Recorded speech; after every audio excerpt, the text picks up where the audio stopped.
Hello friends, good morning, Radhe Radhe, শুভ সকাল। তোমরা সবাই কেমন আছো? আশা করছি তোমরা সবাই খুব ভালো আছো।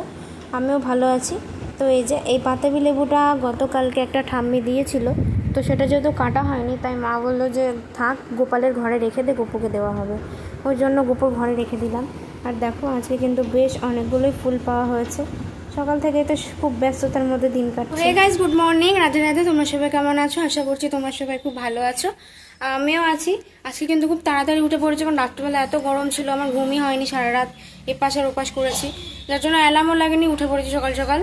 আর আজকে মঙ্গলবার, সকালে পড়াও ছিল না, যার জন্য ওই আলিশি করে তো ঘুম তো আসেনি, তো ফালতু শুয়ে থেকে কী করবো, গরমের মধ্যে উঠে পড়েছি। তো মা গেছে গোপীনাথপুর অঞ্চলে, কারণ এই যে বুঝতেই পারছো পাশে মন্দিরে দুর্গা পুজো। আমরা যেহেতু মহিলা কমিটির মধ্যে মা আছে, আমি আছি, সবাই আছে, মানে যত মহিলা আছে পাড়া সবাই রয়েছে। তো সব মহিলারা মিলে এখন গেছে মানে কিছু জিনিসপত্র জমা দিতে, যেহেতু এর আগের বছর নতুন পুজো হয়েছিল, একটু ডিস্টার্ব হয়েছিল। আর প্যান্ডেলের তো মানে সরকার থেকে তো পুজো প্যান্ডেলের কিছু টাকা পয়সা দেওয়ার থাকে, কিছু অনুদান দেওয়ার থাকে, তো সেই অনুদানগুলো পাওয়ার জন্যই যেসব জিনিসপত্র প্রয়োজন সেগুলো দেওয়ার জন্য সবাই মিলে কাজ টাজ করছে। প্রচণ্ড ব্যস্ত, এই মাসটা ব্যস্ত তো হবেই, পুজো বলে কথা, এত বড় একটা পুজো। তো আমি বাড়িতে কাজ করছি, মা নেই। সকালে তো খাওয়া দাওয়া হয়ে গেছে, ওষুধ ছিল সবই খেয়েছি, আর ঠাম্মা আলু সেদ্ধ ভাত করেছিল, যেটা খেয়েছি। তো চলো দেখাই কতদূর কি হলো।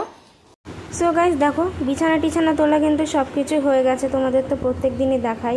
ঘুম থেকেও আজকে বেশ সকাল সকাল উঠে পড়েছিলাম, আর আমি ঘরে একটু ঘরটা মুছছিলাম, কাজ বাজ করছিলাম। তো এই যে মা তো মানে বাড়িতে থাকছেই না, খুবই ব্যস্ত। এই সকালবেলা কোনো রকম রান্নাটা করে মা চলে যাচ্ছে সেই ব্যাংকে, ইলেকট্রিক অফিসে, থানাতে। তো এই করে করেই মার সন্ধ্যা লেগে যাচ্ছে বাড়ি ফিরতে ফিরতে। সব কাজ আমিই করছি, আবার মাও করছে। তো আজকে কি রান্না হয়েছে দেখো, রান্না হয়েছে ইলিশ মাছ, আর হয়েছে কচুর ডান্টি, তো বেশ খাবার জমে যাবে। আর হয়েছে ওল সেদ্ধ মাখা, বেশ কিন্তু ভালো খাবার, কিন্তু আমার পক্ষে যথেষ্ট বাজে খাবার, কারণ ইলিশ মাছ আমার একদম সহ্যই হয় না, তাই আমি ইলিশ মাছ খাইও না। আমার জন্য মা ডিমের মামলেট করে রেখেছিল, আমি সেটা দিয়েই ভাত খেয়েছি দুপুরবেলা, তাও খুব কষ্টে। সো গাইজ এখন বাজে 6:45, মানে 5:41। এখন আমি পড়তে যাচ্ছি। আজকে হুট করে স্যার বলেছে যে পড়াবে, ওই জন্য আমাকে এখনই বেরোতে হচ্ছে। তো এই যে চুল টুল বেঁধে নিয়েছি, এই যে ড্রেস পরে নিয়েছি, ব্যাগ গুছিয়ে নিয়েছি, চলো পড়তে যাই। আর হ্যাঁ, ফোনটা নিয়ে যাবো, যেহেতু আসতে আমার রাত হবে, তার জন্য। চলো বাই, এসে দেখা হচ্ছে সবার সাথে। সো গাইজ এই যে এখন আমি ব্রিজ দিয়ে বাড়ি যাচ্ছি। বাবা কিন্তু আজকে আমাকে নিতে গেছিলো, যেহেতু অনেকটাই লেট হয়ে গেছে, প্রায় 8:30 মতো বেজে গেছে আজকে ছুটি হতে হতে, যেহেতু এক্সট্রা পড়া ছিল তাই বাবা নিতে গেছিলো। আর আমাদের ব্রিজটা দেখেছো এখন লাইট দিয়ে কতটা সুন্দর লাগে। এখন কিন্তু ব্রিজে রাত 10টা-11টা অবধি মানুষ থাকে, মানে বেশ ভিড় থাকে।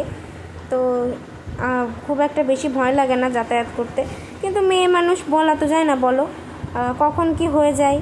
তার জন্য বাড়িতে বলেই দিই যে বাবা তুমি নিতে এসো, না হলে কল করে রেখো আমায়, যাতে আমি বাড়ি পৌঁছে যেতে পারি।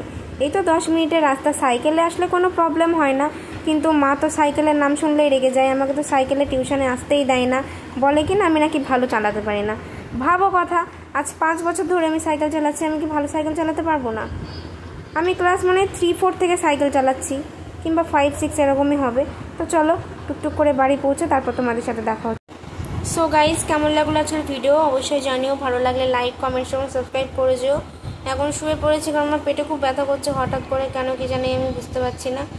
আর আজকে বেশি রাতও জাগবো না, কারণ কাল সকালবেলা পড়া রয়েছে। আর এমনিতেও রাত না জাগলেও আমি সকালবেলা ঘুম থেকে উঠে পড়ছি, বেশি লেট অবধি ঘুমাচ্ছি না, কেন জানি না কি হয়েছে। কালকে ভিডিও দিতে পারিনি, ওই যে পড়া ছিল, টিউশন থেকে বাড়ি আস্তে আস্তে 9টা বেজে গেছিলো, তাহলে কখন তোমাদের সাথে ভিডিও দেব, ওই জন্য কালকে কোনো মানে কোথাও ভিডিও দিতে পারিনি, না ইনস্টা, না ফেসবুক, না মায়ের মানে যে চ্যানেল সেখানে কোনো জায়গাতে ভিডিও দিতে পারিনি, বোনুর ভিডিওটাও করে দিতে পারিনি। তো চলো সবাই ভালো থেকো, সুস্থ থেকো, সাবধানে থেকো, নিজেদের টেক কেয়ার করো, বাই।